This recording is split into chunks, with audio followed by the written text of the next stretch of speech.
সুপ্রিয় দর্শক মণ্ডলী, আসসালামু আলাইকুম। কেমন আছেন? তো আজকে একটি নাস্তা রেসিপি দেখাবো এবং এটা বাচ্চাদের টিফিনের জন্য। তো বাচ্চাদের টিফিনের জন্য আমি নাস্তা রেসিপিটা শেয়ার করতে চলে আসলাম। আশা করি রেসিপিটা ভালো লাগবে।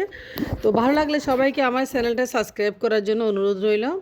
তো এটা হচ্ছে একটা পিঠা বা কেক রেসিপি, পিঠা কেক বলতে পারেন, ময়দা আর ডিম দিয়ে বানানো হয়। তো রেসিপিটা খুবই সুস্বাদু। তো এখন চলে যাচ্ছে মূল রেসিপিতে। তো এখানে একটা বাটিতে আমি নিয়েছি একটা ডিম। তো ডিমটা যদি ফ্রিজে থাকে তাহলে ফ্রিজ থেকে আধ ঘন্টা আগে বের করে রাখবেন। তো দিয়েছি এখানে চিনি। তো ডিমের সাথে চিনি দিয়েছি 2 টেবিল চামচ, আমি আপনাদের ইচ্ছা মতো দেবেন। তো দিয়েছি এখানে আমি সামান্য পরিমাণে লবণ। তো চিনি, লবণ, ডিম একসাথে মিক্স করে নিয়েছি। এখন দেখেন, তো চিনিটা মেল্ট করে নিয়েছি, ডিম চিনি একদম মেল্ট করে নিয়েছি। এখন এরপর যে আমি এখানে দিব মেজারমেন্ট কাপে 1 কাপ পরিমাণ মতো ময়দা। তো ময়দাটা আমি একটু চেলে নিয়েছি, আপনারা অবশ্যই চেলে নেবেন। তো এরপর যে ময়দাটা একটু ভালোভাবে ডিমের সাথে আমি দেখেন একটা ডো রেডি করে নিয়েছি। তো একদম পিঠার ডোর মতো ডো রেডি করে নিয়েছি, দেখেন খুব সুন্দর একটা সফট ডো। তো এই ডোটা আমি এখন রেস্ট রাখবো 10 মিনিট। তো ডোটা আমি রেস্ট রাখবো 10 মিনিটের জন্য, যাতে একটু সেট হয়ে যায়, যেহেতু ডিম দিয়েছি। তো 10 মিনিট পরে চলে আসলাম, দেখেন একদম সেট হয়েছে ডোটা। খুব সুন্দর একটা সফট ডো হয়ে গেছে মাশাল্লাহ।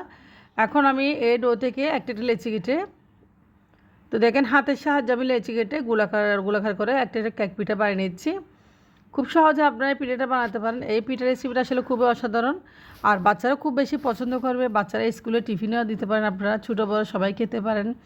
তো এখন চুলায় চলে আসছি, চুলায় অল্প তেল গরম করে নিয়েছি দেখেন একটা প্যানে। তো বেশি তেল লাগে না, হালকা একটু তেলে আমি এই নাস্তাটা বানিয়ে নেব, একদম অল্প তেলে।